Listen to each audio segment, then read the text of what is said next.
تو سب سے پہلے درانی صاحب آپ سے گفتگو کا آغاز کرتے ہیں. آپ کو کیا لگ رہا ہے کہ یہ جو انٹرنیشنل میڈیا میں پاکستان کی سفارتی کوششوں کے بارے میں خبریں آ رہی ہیں، بظاہر ایران جو ہے مذاکرات سے انکار کر رہا ہے، لیکن آپ کو کیا لگتا ہے کہ کیا پاکستان دنیا کو تیسری عالمی جنگ کے خطرے سے بچا لے گا؟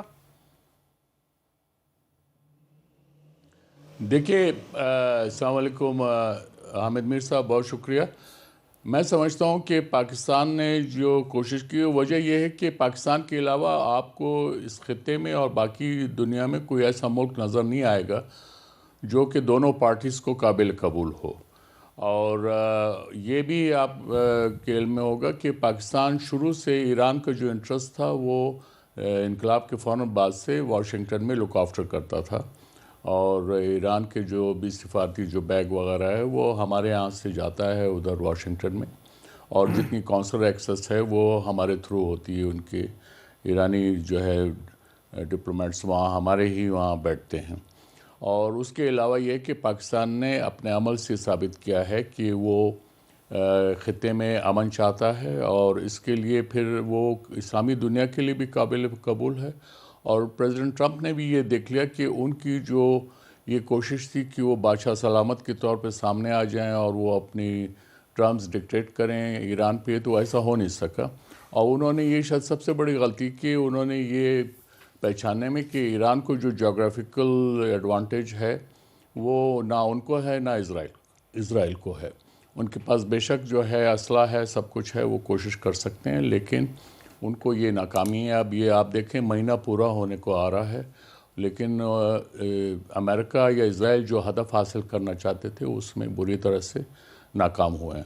اور اگر یہ چاہیں کہ یہ اس کو جنگ چلانا چاہے تو یہ چلتی رہے گی. آپ نے دیکھا کہ 8 سال عراق کے ساتھ جنگ ہوئی، اس میں امریکہ پوری طرح سے صدام حسین کا ساتھ دے رہا تھا، لیکن وہ ان کو اس میں کامیاب نہیں ہوئے. اس پہ بھی پاکستان پہ بڑا پریشر تھا، لیکن پاکستان نے جو ہے بہت اچھی طرح سے اس کو نبھایا تھا. تو لہٰذا جو پاکستان نے جو انسٹیٹیوشنل لیول پہ جس طرح سے پالیسی اڈاپٹ کی ہے اور جیسے آگے بڑھا ہے، وہ اس کو سراہا جا رہا ہے.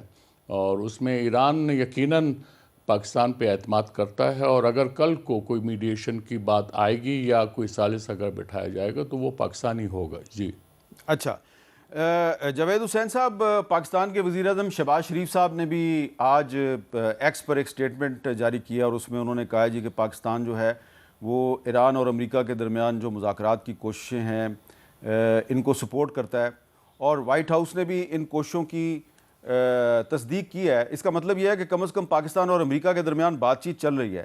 لیکن جو باقر کالیباف صاحب ہیں وہ ابھی تک مذاکرات سے انکار کر رہے ہیں، لیکن ساتھ ہی ساتھ ہمارے پاس ایران کی جو شرائط ہیں وہ بھی آ چکی ہیں. وہ آپ ان کو شرائط کا بھی پتہ ہے، وہ کہہ رہے ہیں جی کہ دوبارہ جو جنگ ہے یہ اس کے دوبارہ شروع ہونے کی یقین دہانی نہ کروائی جائے، خطے میں امریکی فوجی اڈوں کا خاتمہ کرایا جائے، امریکہ اور اسرائیل کو پیچھے دھکیلنا، ایران کو ہرجانے کی ادائیگی کرنا، تمام علاقائی فرنٹ پر جنگ ختم کرنا، اور آبنائے ہرموز کے لیے نئے قانون پر عمل درآمد کرنا. تو یہ جو ایران کی جو شرائط ہیں، اس میں آپ سمجھتے ہیں کہ جو وہ کہہ رہے ہیں جی کہ خطے میں امریکی فوجی اڈوں کا خاتمہ، تو یہ بڑی بھاری بھرکم شرائط ہیں، تو کیا ایران جو ہے وہ اس کی شرائط کو امریکہ تسلیم کرے گا؟ دیکھیں، جو کوئی بھی جب نیگوشیشن کا پروسیس شروع ہوتا ہے تو شروع میں دونوں سائڈز، جو بھی سائڈز ہوتی ہیں، انہوں اپنی میکسیملسٹ جو یعنی زیادہ سے زیادہ جو شرائط ہیں وہ رکھنے کی کوشش کرتے ہیں، تاکہ جب نیگوشیشن کا پروسیس شروع اور بارگیننگ ہو تو اس میں ان کے لیے کوئی فلیکسیبلٹی ہو. لیکن جہاں تک یہ شرائط ہیں، وہ آپ کی بات ٹھیک ہے، وہ یعنی کوئی ان نیمڈ جو سورسز ہیں ایران سے، انہوں نے یہ شرائط پروپیگیٹ کی ہیں، اور انٹرنیشنل میڈیا نے ان کو پک اپ کر لیا ہے. میرا سمجھتا ہوں کہ ان کو جو اصل جو بنیادی جو ان کی ڈیمانڈز ہیں وہ یہ ہے کہ ایک خالی سیز فائر نہیں چاہیے انہیں، اینڈ آف وار چاہیے. وہ یہ نہیں چاہتے کہ ہر 6 مہینے کے بعد دوبارہ امریکہ کا ان کے اوپر حملہ ہو یا اسرائیل کا ہو. ایک تو یہ بات ہے. دوسرا، وہ چاہتے ہیں کہ جو اسٹیٹ آف ہرمز ہے اس کے لیے ایک نئی لیگل رجیم بنائی جائے، which is not again an impossible thing. اور تیسرا، وہ چاہتے ہیں کہ جو زیادہ مشکل ہوگا چیز وہ یہ ہے کہ وار ریپریشنز، کہ وہ کہتے ہیں کہ ہمارے اوپر ایک ناجائز انجسٹیفائڈ وار امریکہ اور اسرائیل نے تھوپی ہے، امپوز کی ہے، اور ہمیں اس سے بہت نقصان پہنچا ہے، تو ہمیں اس کی کمپنسیشن ملنی چاہیے. تو یہ ان کی بنیادی جو ڈیمانڈز ہیں وہ تو شرائط یہ ہیں، اور امریکہ کی بھی کاؤنٹر شرائط ہیں. انہوں نے کہا ہے کہ جی ایران بالکل نیوکلیر ویپن بنانے سے جو ہے دستبردار ہو جائے، اور یورینیم انریچمنٹ سے بھی دستبردار ہو جائے. اس کے علاوہ وہ چاہتے ہیں کہ ان کی جو میسائل پروگرام ہے اس کے اوپر ریسٹرکشنز ہوں. بیسیکلی ان کا مقصد یہ ہے کہ ایسے میسائل ایران نہ بنا سکے جو جن کی ریچ اسرائیل تک ہو. تو یہ جو تیسرا وہ یہ ہے کہ ایران چاہتے ہیں کہ جو ایران کے جو مختلف حمایتی گروپس ہیں مختلف مڈل ایسٹ میں کے ممالک میں، جیسے حزب اللہ ہیں یا حماس ہیں، حوتیز ہیں، ان سے ایران جو ہے نا ان کی حمایت سے دستبردار ہو جائے. تو یہ دونوں سائڈ سے جو ڈیمانڈز ہیں یہ یعنی زیادہ سے زیادہ جو وہ مانگ سکتے ہیں ان کی طرف سے پیش کی گئی ہیں. اب جب امیڈیٹ تو چیز یہ ہے کہ کیا پاکستان، ترکی اور مصر جو لگتا ہے کہ behind the scenes diplomatic channels کے ذریعے دونوں ممالک کے درمیان ایک انٹرمیڈیری کا کردار ادا کر رہے ہیں، کیا وہ دونوں ممالک کو اس چیز پہ پرسویٹ کر سکتے ہیں کہ فی الحال for some time cessation of hostilities ہو، جس کے بعد ایک پیریڈ کولنگ آف ملے دونوں کو، اور پھر ایک پروسیس نیگوشیشن کا شروع ہو جس میں یہ دونوں سائڈ اپنی اپنی شرائط سامنے رکھیں، اور پھر دوست ممالک کی مدد سے یا خود جیسے وہ چاہیں انڈائریکٹ نیگوشیشن سے یا دوست ممالک کی مدد سے وہ کسی نتیجے پہ پہنچنے کی کوشش کریں. یہ کوئی آسان کام نہیں ہوگا، کیونکہ ایران اور امریکہ کی جو ایک آپس میں انمیٹی ہے وہ آپ کو یاد ہوگا تو 1979 سے چلی آ رہی ہے، جب امریکہ کا ایمبیسی میں آفیشل جو ہیں ایرانیوں نے ہاسٹیج رکھے تھے. اس کے بعد پھر یعنی امریکہ نے اور دوسری ویسٹرن پاورز نے صدام حسین جو ہے عراق کا جو اس وقت رولر تھے ان کو اس چیز پہ آمادہ کیا ہے کہ وہ ایران پہ حملہ کریں. تو وہ 8 سال وار جو ہے وہ ایران اور عراق نے لڑی، جس میں دونوں ممالک تباہ ہو گئے. اور اس کے تو ان کی جو مخالفت ہے جو امریکہ کی ایران کی، یہ بڑی پرانی چلی آ رہی ہے، اور یہ کوئی آسانی سے جانے نہیں لگی. اس کی بڑی وجہ یہ ہے کہ امریکہ ایران کو اپنے جو اس کے اسٹریٹجک گولز ہیں مڈل ایسٹ میں، ان میں سب سے بڑی رکاوٹ ایران کو دیکھتا ہے. اور اسٹریٹجک گولز کیا ہیں؟ وہ یہ ہے کہ امریکہ چاہتا ہے کہ مڈل ایسٹ کا جو سارا خطہ ہے اس کے اوپر اس کی بالادستی قائم رہے، اس کو کوئی چیلنج نہ کرے. تو وہ بالادستی تو ہمیں لگ رہا ہے کہ وہ ختم ہو گئی ہے. لیکن آصف درانی صاحب یہ بتائیں کہ ایک طرف پاکستان جو ہے وہ امریکہ کے ساتھ مل کر کوشش کر رہا ہے سیز فائر ہو جائے، دوسری طرف ابھی چند دن پہلے جو امریکہ کی نیشنل انٹیلیجنس کی ڈائریکٹر ہے تلسی گبارڈ، اس نے ایک سینٹ میں بیان دیا ہے، اور اس میں اس نے پاکستان کے میزائل پروگرام کے بارے میں ایسی باتیں کی ہیں جس پہ کہ پاکستان میں بڑے تحفظات پائے جاتے ہیں. ہمارے فارن آفس نے بھی اس کا جواب دیا ہے، اس کو مسترد کیا ہے. تو آپ کو لگ رہا ہے کہ امریکہ جو ہے وہ انڈائریکٹلی پاکستان کو پریشرائز بھی کر رہا ہے؟ جی، امریکن پریشر تو یقیناً ہوگا. یہ تو انہوں نے ہمیشہ سے ایران کے کانٹیکس پہ پاکستان پہ پریشر تو ڈالا ہے، لیکن اس نے پاکستان نے کبھی اس پریشر کو جو ہے وہ اپنے اوپر حاوی نہیں ہونے دیا، چاہے وہ ایران عراق وار ہو یا اب تو وہ تلسی گبارڈ کا جو اسٹیٹمنٹ ہے وہ آپ نے خود بھی دیکھ لیا. ان کے ایک بہرحال ایک باعث ہے، وہ انڈیا میں جب گئیں وہاں ان کے اسٹیٹمنٹس پلس ان کی جو جب کنفرمیشن ہوئی تھی اس وقت بھی انہوں نے اپنے خدشات کا اظہار کیا تھا اباؤٹ پاکستان. اور یہ ظاہر ہے ایک انسٹیٹیوشنل وہ ہے. اور یہ بھی بتا دوں کہ مثال کے کانٹیکس میں تو انہوں نے وہ جو پچھلی ایڈمنسٹریشن تھی اس نے بھی یہ بات کی تھی. تو ایک طرح سے آپ یہ سمجھ سکتے ہیں کہ انسٹیٹیوشنل جو ہے وہ کنسنسس ہے as far as Pakistan nuclear and missile programme is concern. تو وہ وہاں اپنی جگہ وہ موجود ہے. لیکن اس کے ساتھ ہی بات یہ ہے کہ امریکہ کے پاس کوئی راستہ بھی نہیں ہے. امریکہ پھنس چکا ہے. جیسے امبیسڈر جاوید حسین صاحب نے کہا، جب آپ اسٹریٹ آف ہارمز کی بات کرتے ہیں تو جغرافی جو ہے وہ ایران کے ساتھ ہے. امریکہ نے اپنی کوشش کر لی، انہوں نے خرق آئلینڈ پہ بھی جو ہے تباہی مچائی، لیکن وہ اس پہ قبضہ نہیں کر سکتے ہیں. وہ قبضہ کریں گے تو ان کو بوٹس آن گراؤنڈ چاہیے ہوگا. وہ کیسے لائیں گے؟ کیا امریکنز ریڈی ہیں اپنے ڈیڈ باڈیز ادھر جو ہے لے جانے کے لیے امریکہ میں؟ اس وقت بھی امریکہ کے اندر جو ہے میجورٹی جو ہے وہ اس جنگ کے خلاف ہے. یہ تو اسرائیل نے امریکہ کو آگے پش کیا، اور اس میں انفارچونیٹلی جو پریزیڈنٹ ٹرمپ کی ٹیم ہے وہ جو ہے پرو اسرائیل ہے. وہ امریکہ ادروائز بھی پرو اسرائیل رہا ہے، لیکن اس وقت جو ہے وہ سارے کے سارے اسرائیل کے اس میں ہیں. لیکن ہیونگ سیڈ دیٹ، آپ اس میں دیکھ رہے ہیں کہ خطے کے اندر جو ایران کی جغرافیکل پوزیشن کے علاوہ ایران کی سیاسی پوزیشن جو ہے وہ بھی مضبوط ہے. اور اب جو ہے جو گلف ممالک ہیں وہ ان کو یہ احساس ہو جانا چاہیے، اگر نہیں ہوا، کہ امریکہ نے ان کو یوز کیا ہے. اچھا، اور اسرائیل جو ہے آپ یہ دیکھ لیں کہ جغرافیکلی اسرائیل کے پاس ڈائریکٹ اپروچ نہیں ہے. اچھا درانی صاحب، آپ فرما رہے ہیں کہ ایران کی خطے میں پوزیشن مضبوط ہے، لیکن جاوید حسین صاحب میں آپ سے یہ سوال کروں گا کہ اگر ایران جو ہے وہ اپنے ہی ہمسایہ ممالک جو ہیں ان پر میزائل مار رہا ہے، اور اس میں خاص طور پہ ایک ایسا ملک سعودی عرب جو ہے اس کا پاکستان کے ساتھ ایک ڈیفنس کوآپریشن کا ایگریمنٹ بھی ہے، تو آپ یہ ایگری کرتے ہیں کہ ایران کی پولیٹیکل پوزیشن بڑی مضبوط ہے؟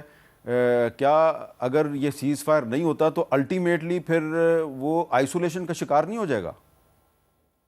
دیکھیں، اس وقت ایران کی پوزیشن بہت ڈیلیکیٹ ہے ریجن میں، خطے میں، کیونکہ آج بھی ایک وہ انٹرویو الجزیرہ کے اوپر ایرانی فارن منسٹر کا آ رہا تھا، جس میں میرے خیال الجزیرہ کے کورسپونڈنٹ کو انٹرویو کر رہے تھے. انہوں نے اس میں یہ کہا کہ امریکہ نے، ہم نے جنگ شروع نہیں کی، ہمارے اوپر یہ جنگ امریکہ اور اسرائیل نے تھوپی ہے، ہم خالی اس کی جوابی کارروائی کر رہے ہیں، دفاع میں اپنے کر رہے ہیں. اب امریکہ کو تو ہم جو ہے جو 10,000 کلومیٹر یا 10,000 میل ہم سے دور ہے، وہاں تو حملہ نہیں کر سکتے. تو ہمارے لیے یہ ایک جائز چیز ہے کہ جہاں جہاں بھی امریکن انٹرسٹ ہیں یا بیسز ہیں اس ریجن میں، ان کو ہم حملہ کریں. اور وہ بدقسمتی سے وہ بیسز ہمارے جو دوست اور برادر ملک ہیں ان میں ہیں. تو ہم تو کوشش کرتے ہیں کہ جب ہم ٹارگٹ کریں تو انہی بیسز میں اور ملٹری فیسلٹیز کو کریں، لیکن اس کے ساتھ ساتھ بعض کا کلیکٹرل ڈیمیج بھی ہو جاتا ہے. اب جو عرب ممالک ہیں، جو پچھلے ہفتے آپ نے وہ دیکھا ہوگا ڈیکلیریشن وہاں ایشو ہوا اسلامک ملکوں کا، عرب ممالک کا، انہوں نے اپنے جو ریاض میں ہوئی تھی، انہوں نے جو ڈیکلیریشن ایشو کیا تو انہوں نے اس آرگومنٹ کو بالکل رد کر دیا. انہوں نے ایران کو کنڈیم کیا اور کہا کہ جو ایران جو ہے اس کے جو حملے ہیں یہ گلف ممالک کے اوپر، وہ ٹوٹلی ان ایکسیپٹیبل ہیں. تو اس لیے ایران کے لیے ایک ڈیفیکلٹ پوزیشن ہے، اور دیٹ از وائی اس لیے ضروری ہے کہ جو اور دوسرے جو دوست ممالک ہیں جیسے ترکی ہے، پاکستان ہے، مصر ہے، یہ بیچ میں پڑھ کے ایران کو بھی سمجھائیں اور ساتھ اپنے جو ان کے تعلقات امریکہ سے ان سے بھی کریں، تاکہ یہ معاملہ ڈی ایسکیلیٹ ہو. اس کی ایسکیلیٹ ہونے سے صرف ایک ملک خوش ہوگا، وہ اسرائیل ہے. اسرائیل کی خواہش یہ ہے کہ یہ معاملہ زیادہ اور ایگریویٹ ہو، ایسکیلیٹ ہو، اور ایک وائڈر کانفلکٹ یہاں پہ آ جائے، تاکہ امریکہ کے پاس سوائے اسرائیل کی سپورٹ کرنے کے اور کوئی آپشن نہ رہ جائے. لیکن یہ ہمارے حق میں نہیں ہے، یہ ایران کے حق میں نہیں ہے، اور یہ اس ریجن کے ممالک کے حق میں نہیں ہے کہ یہ جو جنگ ہے زیادہ ایسکیلیٹ ہو. تو اس لیے ہمیں جو کوشش اس وقت ہماری گورنمنٹ کر رہی ہے کہ واشنگٹن سے رابطوں کے ذریعے، جو ڈپلومیٹک چینل سے تہران کے ساتھ رابطوں کے ذریعے جو ہم ڈی ایسکیلیٹ کرنے کی کوشش کر رہے ہیں، وہ بالکل جائز ہے اور ضروری ہے، اور ہمیں دعا کرنی چاہیے کہ یہ کوششیں کامیاب ہوں. اچھا جی، اس سلسلے میں جو پاکستان کے وزیر اعظم ہیں شہباز شریف صاحب، انہوں نے ایک ایکس پہ اسٹیٹمنٹ بھی جاری کیا ہے، اور ان کا جو اسٹیٹمنٹ ہے اس میں انہوں نے یہ کہا ہے کہ وہ جو یہ کوششیں ہیں ان کی بھرپور وہ حمایت کرتے ہیں. اور انہوں نے اس میں ڈونلڈ ٹرمپ صاحب جو ہیں اور اسٹیو وٹکوف اور عباس اراغچی، ان کا بھی ذکر کیا، اور وہ یہ کہہ رہے ہیں جی کہ in the interest of the peace and stability in region and beyond subject to the concurrence of by the US and Iran, Pakistan stands ready and honored to be the host to the to facilitate meaningful and conclusive talks for comprehensive settlement of the ongoing conflict. تو یہاں پہ یہ possibility بھی آ رہی ہے کہ ایران اور امریکہ کے درمیان مذاکرات اگر ہوتے ہیں تو وہ پاکستان میں بھی ہو سکتے ہیں، یعنی کہ اسلام آباد میں بھی ہو سکتے ہیں. اس پہ مزید بات کرتے ہیں ایک وقفے کے بعد.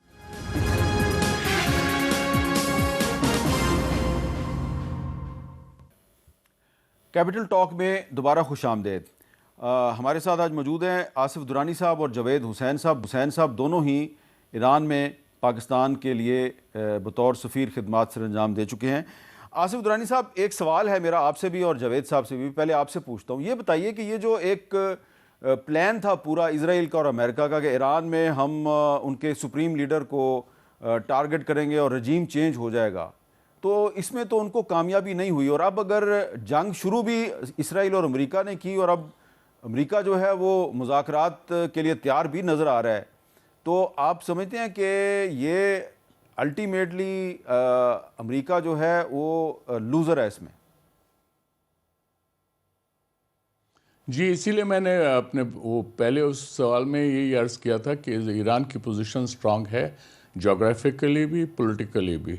آپ نے دیکھا ہے امریکنز نے کوشش کی کہ رجیم چینج کریں، وہ ان کا یہ خیال تھا کہ جو ایران کی لیڈرشپ کو وہ ڈیسیمیٹ کر دیں گے تو وہاں پہ لوگ کھڑے ہو جائیں گے، سڑکوں پہ نکل آئیں گے، وہ بالکل غلط ثابت ہوا اور ایسا ہوگا بھی نہیں۔ ایرانین نیشنلزم جو ہے وہ ویل اسٹیبلشڈ ہے، اور اس میں یقیناً یہ ہے کہ یہ رجیم کے خلاف لوگ ہیں، لیکن جب بھی اس طرح کی بات آئے گی تو وہ اپنے فلیگ کے پیچھے کھڑے ہو جائیں گے، جو کہ ایرانیوں نے کیا ہے۔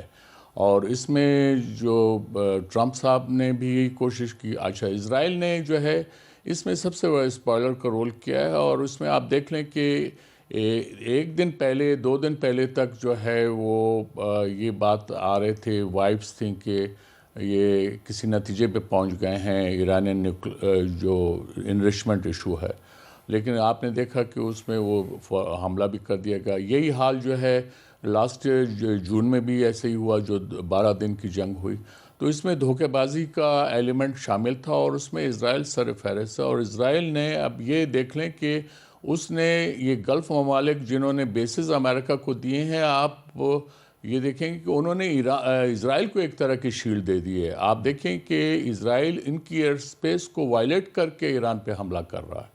تو آپ اس صورتحال میں جب ہم یہ بات کرتے ہیں میڈیشن کی، یا ہم یہ بات کرتے ہیں کہ امریکہ جو ہے وہ مان جائے یا امریکہ اس پیس کی طرف آئے گا، تو اس میں یہ ہمیشہ یہ ایک سسپیشن کا ایلیمنٹ غالب رہے گا کہ امریکہ اپنے بات پہ پورا رہے گا یا نہیں رہے گا۔ اور ایران کے لیے بھی اسی لیے وہ شک کا اظہار، یا جو انہوں نے میکسیملسٹ پوزیشن اگر وہ اڈاپٹ کریں گے وار ریپریشن کی، یا آئندہ کوئی حملہ نہیں ہوگا یا جنگ نہیں ہوگی، یہ وہ میکسیملسٹ پوزیشن اسی لیے ہوگی کہ اس وقت امریکہ جو ہے یونیلیٹرل اپروچ اڈاپٹ کیے ہوئے ہے، وہ کبھی وینزویلا چلا جاتا ہے، کبھی ایران آ جاتا ہے، اب وہ جو ہے لیبیا، وہ کیوبا کو بھی اسی طرح سے دھمکیاں دے رہے ہیں۔ تو یہ چیزیں، اس کا ایک اوور آل امپیکٹ جو ہے گلوبل پولیٹکس پہ بہت نیگیٹو ہے، اور یہ اس کانٹیکس میں، ایران وار کے کانٹیکس میں تو بہت ہی خطرناک ہے، اور اس کے مضمرات جو ہیں پاکستان کے پر بھی جو ہے بہت پڑیں گے، آلریڈی پڑھ رہے ہیں، آپ نے آئل کے پرائسز دیکھ لیا، اور یہ مزید پڑیں گے۔ جی اچھا، اب اس میں ایک اور بھی اس کا ایک پہلو ہے، اور وہ یہ ہے کہ جو ویسٹرن میڈیا ہے، ایک طرف تو اس کا فوکس اس وقت پاکستان ہے، ساتھ ہی ساتھ وہ بہت سی اور بھی جو چھپی ہوئی چیزیں ہیں وہ پہلی دفعہ سامنے لے کے آ رہے ہیں، اور جو پیٹ ہیگسیتھ ہیں اس کے بارے میں امریکی میڈیا میں بڑی تنقید ہو رہی ہے کہ یہ وہ شخص ہے کہ جس نے ٹرمپ کو بھڑکایا اور اس کو ایران پر حملے پر راضی کیا، اور ایک ان کا جو کلپ ہے وہ کافی پاپولر ہے اس وقت امریکن میڈیا میں، جس میں کہ وہ شیعہ سنی اختلاف کی بات کر رہے ہیں۔ ذرا سنیں وہ کیا کہہ رہے ہیں۔ Name the Islamist enemy, whether they are Sunni or Shia, because this is a Shia regime, Sunni or Shia, and Iran's been willing to harbor them as long as that group is willing to try to kill Americans. So the enemy of their enemy has been their friend as well in the Islamist world. So Iran, whether it's Iraq, whether it's Afghanistan, whether it's around the world, has been targeting Americans. And what they wanted in this context, and what President Trump would not tolerate, is a regime of that nature being closer and closer to nuclear capabilities. امریکی سی آئی اے کے ایک سابق اہلکار ہیں جو کہ ایک طویل عرصہ تک اینالسٹ کے طور پہ سی آئی اے سے وابستہ رہے، ان کا نام ہے لیری جانسن، اور لیری جانسن جو ہیں انہوں نے اسرائیل کے جو مسلمانوں کے بارے میں عزائم ہیں، عربز کے بارے میں جو عزائم ہیں، ان کو کیسے ایکسپوز کیا، ذرا وہ بھی سنیں۔ They are possessed of this Zionist lie that they are entitled to control the land from the Nile to the Euphrates. And to that extent, they've already made it clear they're going to come after Turkey. Well, once Iran's out of the way, they're coming after Turkey. This is a country with they are an ethno-fascist regime.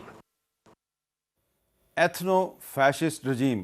تو ambassador Javed حسین صاحب, آپ کو کیا لگتا ہے کہ یہ جو پاکستان کی کوشش ہے, اگر سیز فائر ہو بھی جاتا ہے فی الحال, تو کیا اس کے بعد بھی اسرائیل جو ہے وہ اس کی کوشش جاری رہے گی کہ وہ مسلمانوں کو آپس میں لڑاتا رہے گا؟ بالکل, وہ تو ضرور جاری ہے, اس کی کوشش جاری رہے گی, بیکاز یہ اس کی ایگزسٹنشل ریکوائرمنٹ ہے.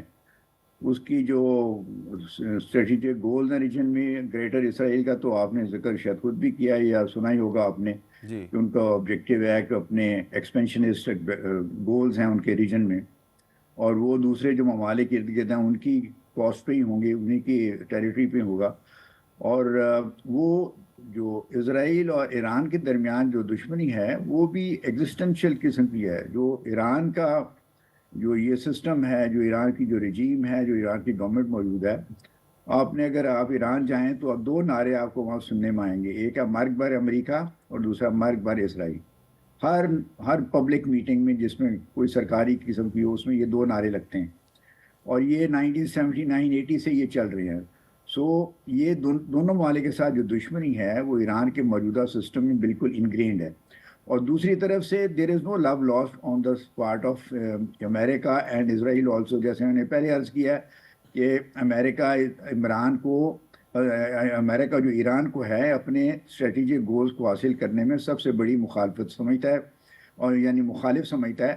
اور اسی طرح اسرائیل کو بھی ایران کی میئر ایگزسٹنس اور دس سسٹم جو ہے وہ ان کو پسند نہیں ہے. وہ اس قسم کی حکومت چاہتے ہیں ایران میں جیسے شاہ آف ایران کے زمانے میں تھی, جن کے اسرائیل کے ساتھ دوستانہ تعلقات تھے. وہ یہ گورنمنٹ جو آج کل ہے, جو سسٹم آج کل ایران میں ہے, اس میں اس کا تصور بھی نہیں کیا جا سکتا.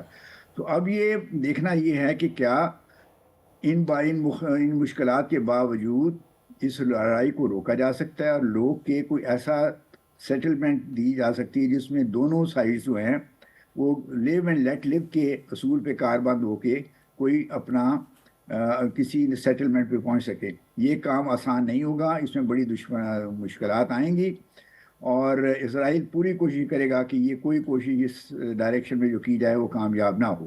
اب دیکھنے والی بات ہے کہ آئندہ اگلے چند ہفتوں اور مہینوں میں حالات کیا رخ اختیار. اچھا, ذرا یہ بھی ذرا بتا دیں جلدی سے مجھے کہ اسرائیل جو ہے وہ ترکی کے خلاف کیوں دوبارہ حملہ کرنا چاہتا ہے, ترکی سے اتنا ناخوش کیوں ہے؟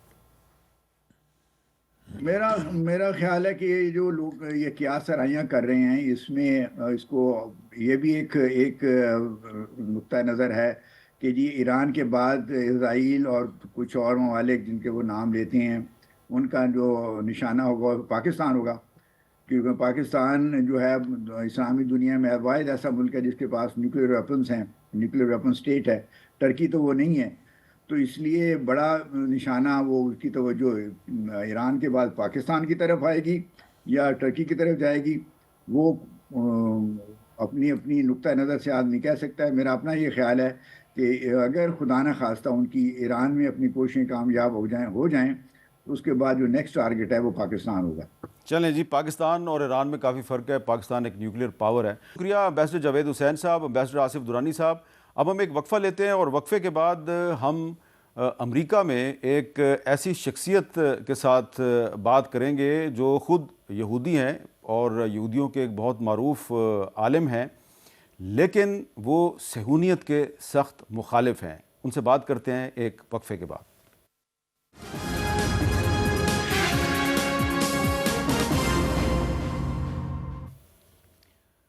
Welcome back, and now we have with us Rabbi Yaakov Shapiro.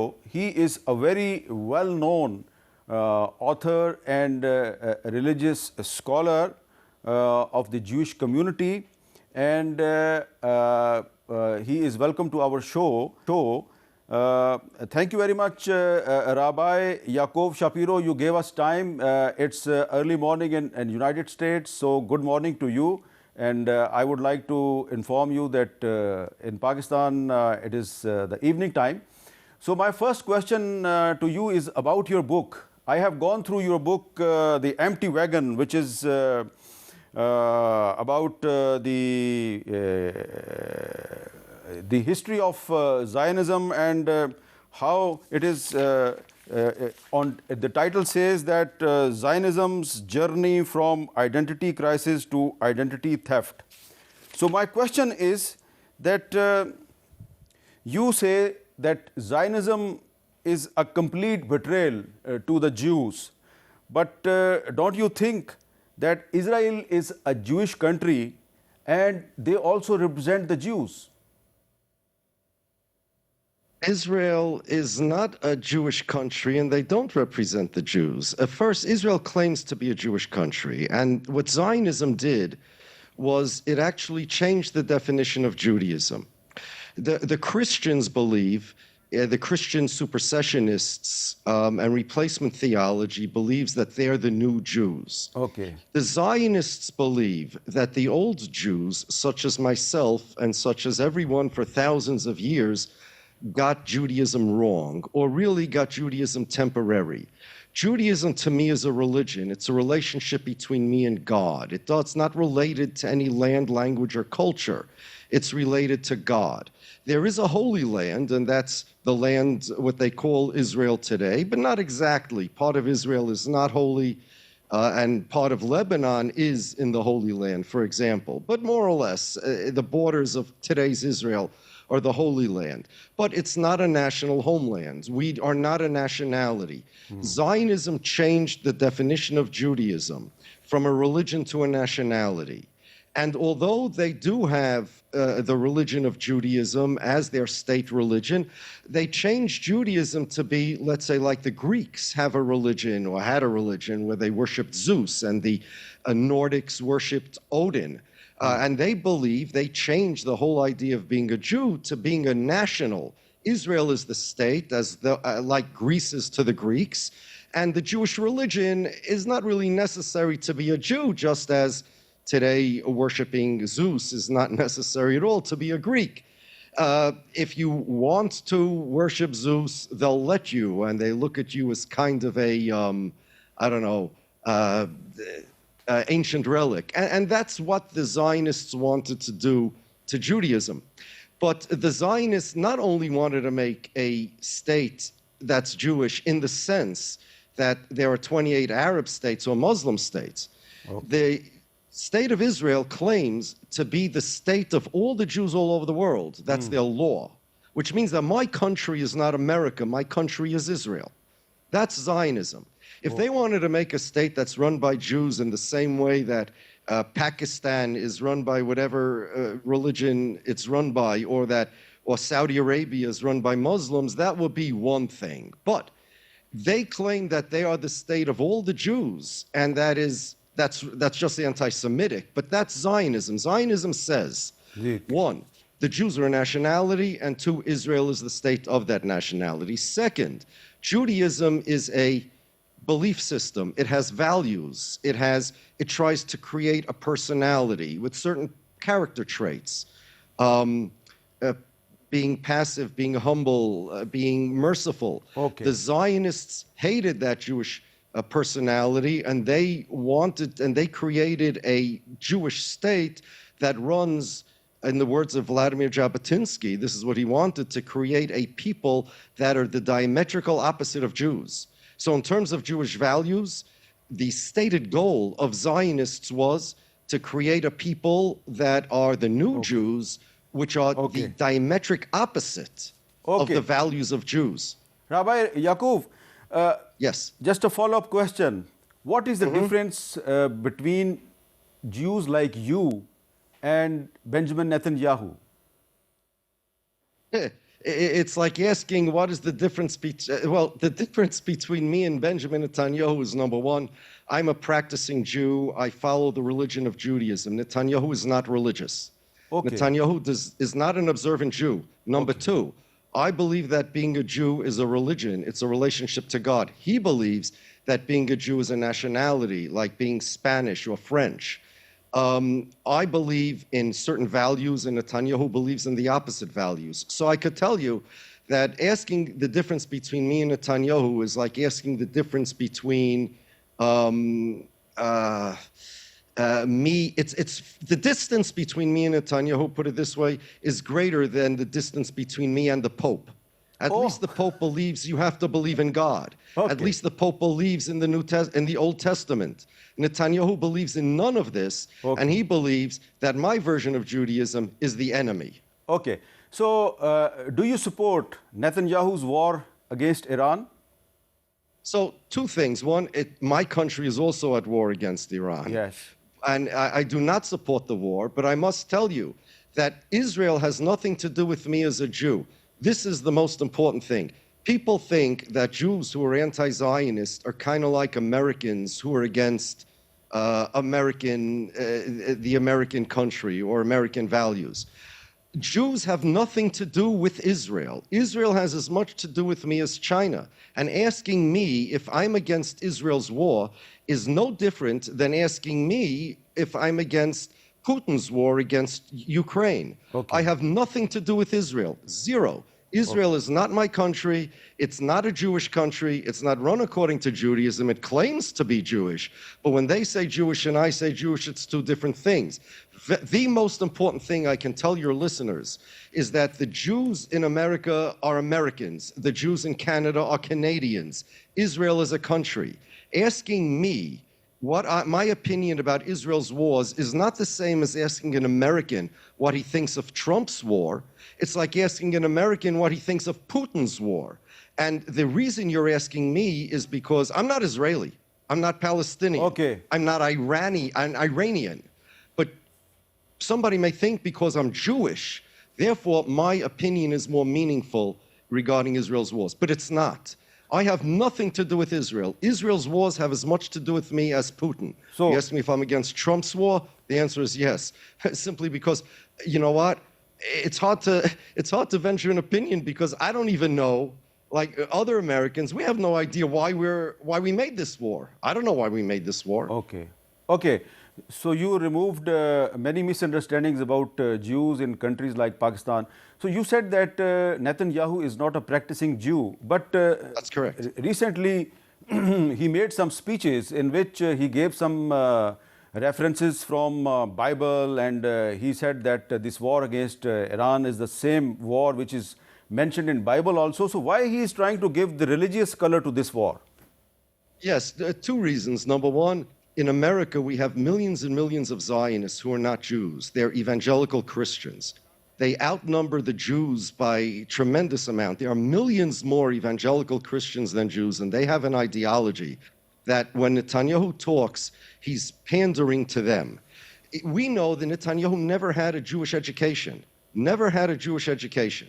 He knows as much about Judaism as the average public school kid here in New York. Nothing. He knows nothing about Judaism. He knows a little about the Bible, like everybody knows there's a 10 Commandments, and maybe he can name the 10 Commandments, although I wouldn't be surprised if he couldn't.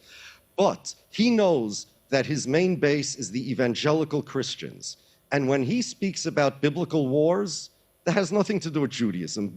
According to Judaism, Israel is not a thing. The state of Israel is not even permitted to exist according to Judaism. This idea of the Jews coming back before a Messiah and creating a state, that's not Judaism, that's evangelical Christianity. Netanyahu wants two reasons he does this. One, to pander to the evangelicals because they're really his base, and for them to support him because they really support this type of thing. And two, he wants people like yourself and the general public to think that he's acting on behalf of Judaism for a strategic reason. He wants everybody to think that, well, this is what Judaism believes and this is what Judaism wants. So if you're against Israel, now you have a choice. That means you're against all the Jews because this is what Judaism believes. And you're against the religion of Judaism. And you're against all the Jews because he represents all the Jews. That's what he wants you to think. He wants you to be trapped and to say, well, if I oppose Israel, that means I oppose the Jews. That means I'm an anti-Semite. And if I don't oppose Israel, that means I support what they do. This is a false dichotomy. This is a lie. He wants you to think that. The truth is, Netanyahu has nothing to do with Judaism. He is not a practicing Jew. Okay, He doesn't keep any Jewish laws. My last question. What do you think about the idea of Greater Israel? The idea of Greater Israel. Greater Israel has nothing to do with being Jewish. Okay. It's like asking me, what do I think of Greater Afghanistan? Okay. I don't like wars, number one. Okay. So there's no reason from a Jewish perspective for Greater Israel. There's not even a reason for smaller Israel. Israel is a secular country, has nothing to do with being Jewish. Their definition of Jew, when they say Jew, it's not the religious definition of Jew. It's a nationalistic definition of Jew. It's not Judaism, it's nationalism. Their Greater Israel is a nationalist aspiration. It has nothing to do with the Jewish people. Israel has nothing to do with me. It's like asking me what I think of Greater Ukraine or Greater Pakistan or Russia. Thank you very Nothing to much. do with me. Thank you very much, Rabbi Yaakov Piro. It was very nice to speak to you, and you gave lot of knowledge to my viewers all over the world about your views and your stand about Israel and Netanyahu. Thank you very much again. اور ناظرین اس کے ساتھ مجھے اجازت دیجیے. اللہ حافظ.